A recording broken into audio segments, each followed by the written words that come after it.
Hello everyone, welcome to Surya education channel. Today 8th class physics class చెప్పుకోబోతున్నాము. దాంట్లో first lesson బలాలు lesson లోపల continuation class ఈరోజు చూద్దాము.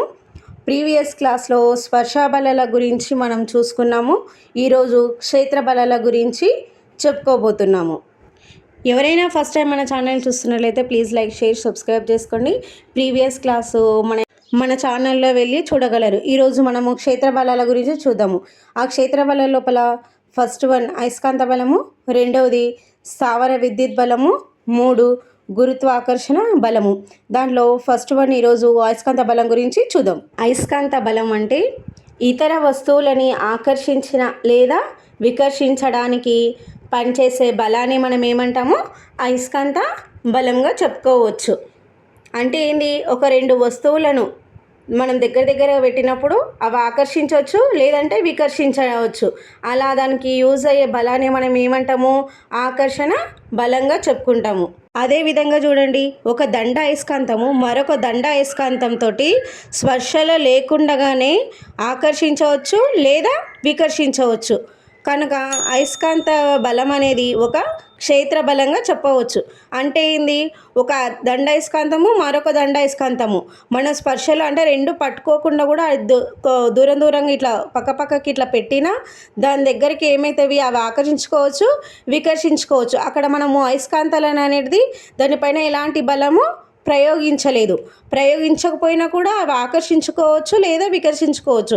అంటే దాని చుట్టూ మనకు ఒక క్షేత్ర బలం అనేది పనిచేస్తుందని మనం గ్రహించవచ్చు. సెకండ్ వన్ స్థావర విద్యుత్ బలాలు. దాంట్లో ఒక ఆవేశ వస్తువు వేరొక ఆవేశపూరిత లేదా ఆవేశరహిత వస్తువుపై కలగజేసే బలాన్ని స్థావర విద్యుత్ బలంగా చెప్పుకోవడం జరుగుతుంది. ఉదాహరణకు ఒక బెలూన్ను తీసుకోండి, అదేవిధంగా కాగితపు ముక్కలను తీసుకోవాలి.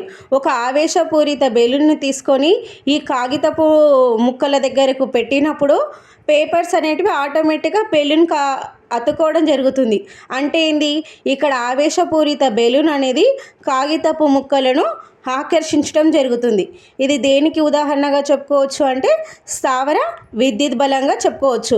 మనము దువ్వెనతోటి కూడా మన హెయిర్ని ఇలా పెన్సిల్ కానీ అది కానీ మన హెయిర్ పైన ఇలా రఫ్ చేసి తర్వాత పేపర్స్ ముక్కల పైన పెట్టినప్పుడు అక్కడ మనకు పెన్సిల్కి కూడా ముక్కలు అతుక్కోవడం అనేది జరుగుతూ మనం అబ్జర్వ్ చేస్తుంటాము. ఇవి స్థావర విద్యుత్కు ఉదాహరణలు. నెక్స్ట్ థర్డ్ వన్ గురుత్వాకర్షణ బలము. గురుత్వాకర్షణ బలము అంటే ఏ వస్తువును పైకి విసిరినా దానిపైన పనిచేసే ఒక బలం వల్ల ఆ వస్తువు తిరిగి భూమిపైననే పడుతుంది. ఈ బలాన్ని గురుత్వాకర్షణ బలంగా చెప్పుకోవడం జరుగుతుంది. అంటే ఏ 2 ద్రవ్యరాశుల మధ్యనైనా గల ఆకర్షణ బలాన్ని గురుత్వ ఆకర్షణ బలం అంటారు. అంటే ఏ 2 ద్రవ్యరాశి వస్తువులనైనా గల ఆకర్షణ బలాన్ని గురుత్వ ఆకర్షణ బలం అంటారు.